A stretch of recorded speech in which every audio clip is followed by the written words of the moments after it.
Hello everyone, my name is Richard and I'm your sales agent for today. And I would like to share about the real estate investment opportunity. So about sa mga industry about sa real estate. Kung saan mo naa sa real estate. Share lang ko sa inyo para kung basin dahil ma-open ang inyong mind about sa real estate and then makahatag sa inyo or makatabang sa inyo sa pag-invest sa inyong financial niyo ba. What is real estate? So, akong basahon na definition is of the real estate is the transaction, sale or acquisition of real property which not includes the land title itself but everything permanently attached to the land. So, kanang permanent yun na sa land yun, no? Atod pa ni Andrew Carnegie, 90% of all millionaires become so through owning real estate. So, kan gid kami na milyonaryo aning ito Franklin D. Roosevelt. Real estate cannot be lost or stolen, nor it can be carried away. Purchased with common sense, paid for in full, and managed with reasonable care. It is about the safest investment in the world. So, dito tayo sa kaning kang Franklin D. ay nga dili gid ni makawat or mawala ang pag-invest ani mga about sa real estate. Ug pinaka-safe sa nga investment sa kalibutan. What is real estate? Unsa man ginang real estate? Dagkay mo tanong. Sa ganang real estate siguro balay sila nga kapuy-an or mag-monthly nagbalay kana bitaw nga nga mga kuan ang mga tubag, mga answer. So ako nga share sa inyo about sa real estate. So kung gusto rin about savings and investment. So ang savings for short term or medium term goals and investments with low return, gamay ra yung return, and it can be withdrawn easily, so dali ra ma-withdraw. Considered as dead money. Considered as seed won't grow if not planted. Bali dili kay siya mo grow mo savings kay na makapundo ra baya kanang magtigom-tigom tar para sa nang piggy bank. So di na siya mo grow kay na man siya permanente dira unlike sa investment, ang investment is long-term goals. Gives higher return to take time to access. So muhatag gina siya labi na give higher return. But dako ang iyang mo return sa imo, mobalik sa imo ha. Once planted, generates income, makes money work for your seed money. So kung mag-invest jud ka, nakita ko nga ma-return sa imo ha. Pareso ni siya about the savings. So ang savings mong good, invest ka nga ang return sa imo is gamay ra, so pababa, no? Pila ra man ka percent kung mag-an ka mo ulog ka sa bangko, pila ra may tubuon. I think 2% pa sa annual ana. So ingana ba? Direta sa investment. Ang investment is long-term goal. So taas pa ang iyang proseso pero dako ang return nga mo balik sa iya ha. So ingana. Once planted, generates income. So makes money work for your seed money. Makes money work for you. So ang kwarta may maghiyok sa imo ha. Once planted, generates income. Nag-invest ka, mo generate income. Best time nga mag-start ka na is today. Today is the best time to invest. So karon dito magsugod. Your future is created by what you do today. So ang atong future magud nato kung unsa atong ginabuhat karon mo gani mahitabo sa atong future. Muna kailangan ta karon gyud ta magsugod. Yes, yeah. So dito sa real estate investing strategy. So there are 3 strategies sa real estate. So there are buy and hold, then sell. Number 2, buy and lease and rent kani mga foreign bitaw kanang mga parintahan. Pag ay katulo kaning buy, build or flip then sell. So palit ka imong build nimo or i-flip nimo yung pagkapuhon tapos ibaligya siya. Sa buy and hold and sell. Like for example, sa ipakita na karon sa screen ninyo, na yung mga kari sa developer ni siya, pre-sealing ni siya, bali, which is ground pa na siya, wala pa natukod ang balay. So kung mag-start na ka og bayad sa imong equity, sa imong monthly nimo anang sa imong i-purchase na property, so di na i-start ang build sa imong property. So let's say ang total contract price nimo sa imong property is 3 million. Kada nga yuta 3 million na siya. Na makita man niyo sa screen, no? Nakita ni sa screen. 3 million. Karon samtang nag-monthly ka sa imong karong buwan na January, February, nag-start kasi imong equity. Good for 36 months, 3 years na. Wa ka kabalo nga kanang every month nga bayad ka sa imong property. Ang imong property, ang imong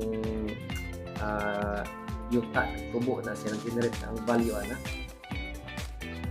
So nga nakagwapo ang sa real estate. So sample ni siya quotation na nag-acquire kag unit sa 2025 is 3 million. O kani ang total contract price na imong yuta karon 3 million na. Kita niyo. Karon after 3 years ana siyempre nagbayad ka equity na good for 3 years. Ang imong property dili na 3 million. Tungod kay nagkadako ang value sa property. Tungod like for example kay mga establishment, easy to access sa mga hospital, sa mga groceries, sa mga mall, paspas ang increase sa value na sa property.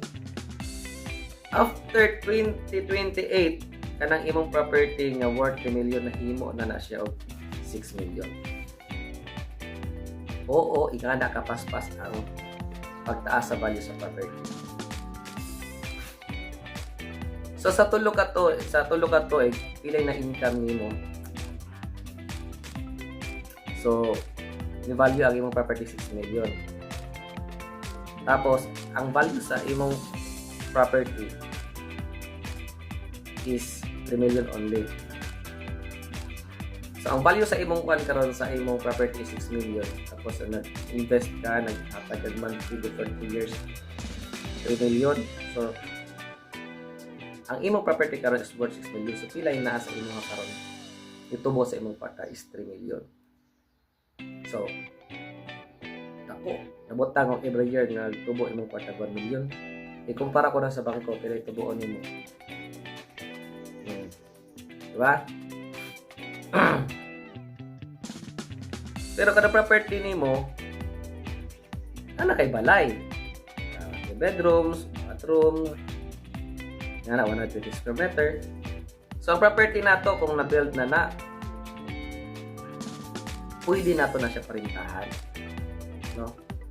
So, kung about sa pagparinta, so, which is mo kita siya, mo generate siya income. Oh. Kini, kita nyo dari na daily rental income. So, na daily. So, ang kasagalan, mag-transcend. Nga na ba? Ang transcend na to nga, kuan,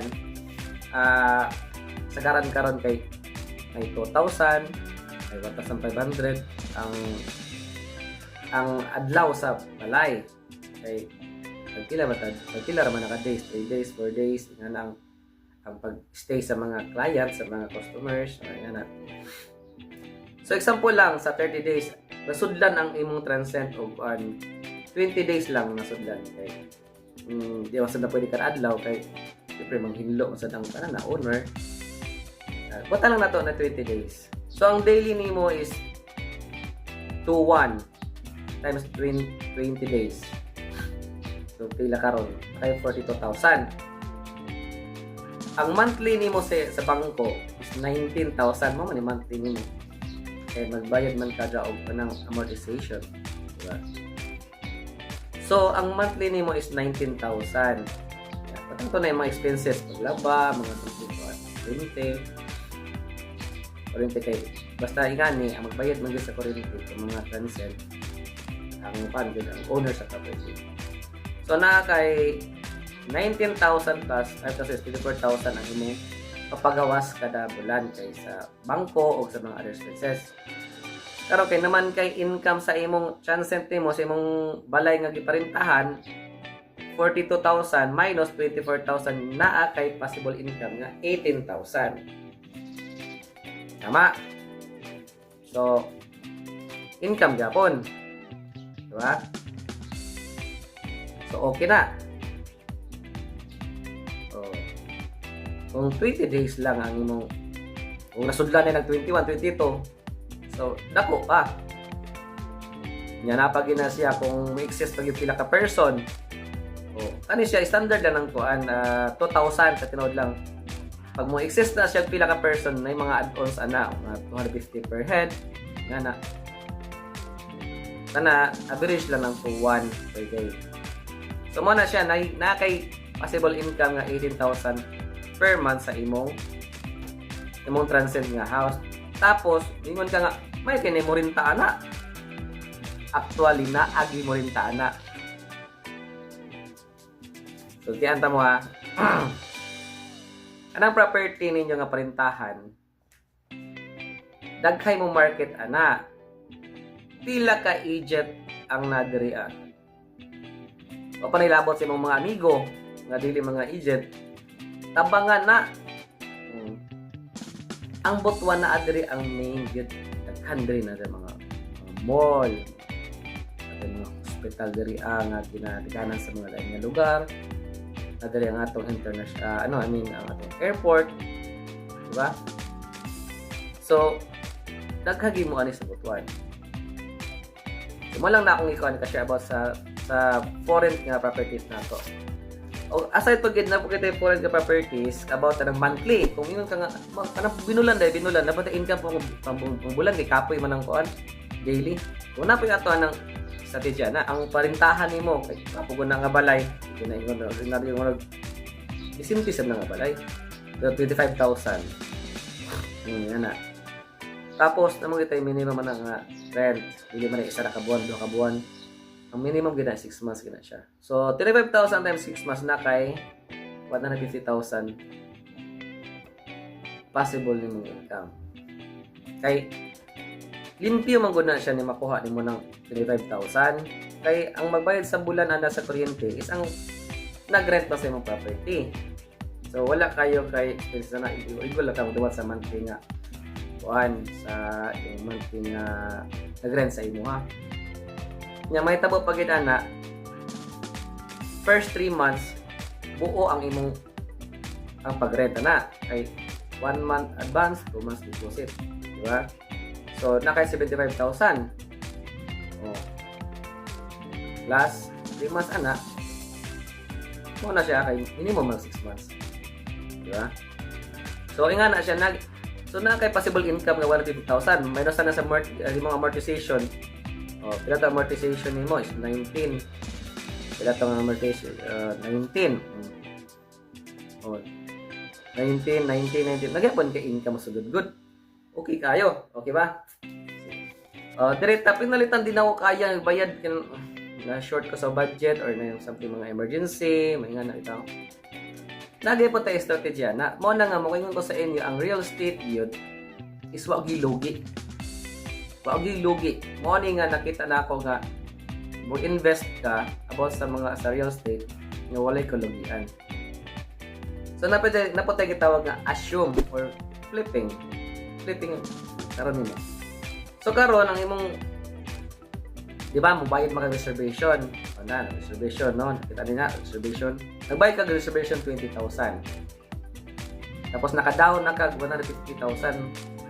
Wala sa pila na ka months mo nagbayad ka so nakagawas na kwarta nga worth 170,000 so medyo dako na pod no tapos iabot ang mga emergency so nagka-problema wala na kang month naglisod na ko ani ma-quits ba ka na ko ma-quits na ba ka nga akong mga nga hatag na ko sa nga property karon na po tayo gitawag nga assume no Ganong kita nyo dira ganong 400,000 nga ang iyang cash out, ang iyang pagawas ng kwarta is 170,000. Nagkadako ba kayo? Diba? Ang sultin nako sa first pa lang nga once mag-start kag bayad sa imong property monthly, ang value sa property nagkataas. Mag-increase na ang value sa property, di na magpabiling na dinha lang. So pila ka months nimo binaranay ang imong property is more than na iabot na dag 400,000 ang value sa imong property karon kay sa pila ka bulan nimo nagbayad ka, diba? Tungod kay dako ang value sa property nimo 400,000 na. Tapos nagpagawas ka og kwarta sa 170,000. 400 minus 170. So nakay possible income. Possible income nimo ni balik sa imong kwarta 230,000. So nitubo ba tong kwarta? Nitubo. Wag po ni sayang. Kay nagya po ni sold sa imo ha. Wala na quit or na disregard na nabaliwala ang imong effort, ang imong kwarta financial sa imong kuan. So okay, di ba? So mingo ka usa man na karon pag kuan kanang pag-assume usa man. Lisod man na kayo nya. Pagitag mga buyer may nga na. No, ayun na kayo. Like what I've said, daghan kaayo agent nga mutabang sa inyo. Once na market na ang inyong property, dako yung posibilidad nga mapaligya, ma-assume ang property. Number 1, naman tayo kitawag sa Facebook, Agoda, or Airbnb, diba? Ito yung mga strategy about sa pag-market sa property. Ikaduha, ito yung mga agent, friends, relatives, diba? Kana sila, makahatag po na sila o mga makahatag lang market. For example, bay, akong amigo dito bay, yung passion mo yung property. Bay, or ate, kuya, dito, may parintahan dito or something, baligya ang yung property. Nga na ba? Tapos, ang ikatulo, ma-visible gina yung property kung yun. Sabi, baligya ni ma-visible na siya. Kaya, butangan man na siya for sale or for assume. Butangan na sa gawas, dira, ang kuhan ka naman. Board ba nga, makita ba nga kada property day. So, isa na sa mga marketing strategy. So, dili angay kawori na pag-market. Taghay mo tabang sa inyuha na. Okay? Positive feedback ng real estate. Number 1, positive income. Number 2, quarterly mo increase. Mo increase ang imong ang value sa property. Mo generate pag gina siya daily niya income. Naka-safe na investment. So ato ay try og compare ha. Compare about sa sakyanan. O karon na kay bagong sakyanan. Na kay Hilux or something. Ranger. So sugod sa pagpagawas anang sakyanan pa lang sa baligyaanan. So start pa lang driver mo sakyanan pagawas na brand new. Hinahinay na nag-depreciate ang bata na ang value sa sakyanan. Labi na po ng 2 years, 3 years. Dili na naingan nakadako ay yung presyo mo. Ubos gina siya. Diba? Kung may mga sakyanan, pinood. So, pinood ako sulti, no? Ikaduha, life insurance. So, ako yung problema ng life insurance kay good yung kayo na. Diba? Ano? Muna preparation sa mong life ba nga? So, may tabo sa ako. Dili mag-worry akong family. So, muna siya yung advance ba nga, pangununa ba nga, okay man ang life insurance. Pero, ang makakuha benefits, siyempre, imong family. Pero ikaw, dahil ako mo ba na, ikaw na yung bahala na. Not like sa, mag-invest ka, real estate, buhay pa ka, gadawat na ka. Number 3, about sa online investment. Sa mga online investment, itong mga pyramiding scheme, anak. Number 4, mga butang, mga sapatos nga mahalon, mga bag nga mga mahalon, mga talo. Sa kung sa mga materials nga movable. Yuta, di ba na maliyok ng yuta? Ikaw sa pundor, mga yuta dyan sa kutkuto ni mo na rin mga yuta yapon dira. Basta things nga mulihok, material, iba na example kaning mga mahalon nga bag, na mga mahalon nga bag nga mo worth ibig million.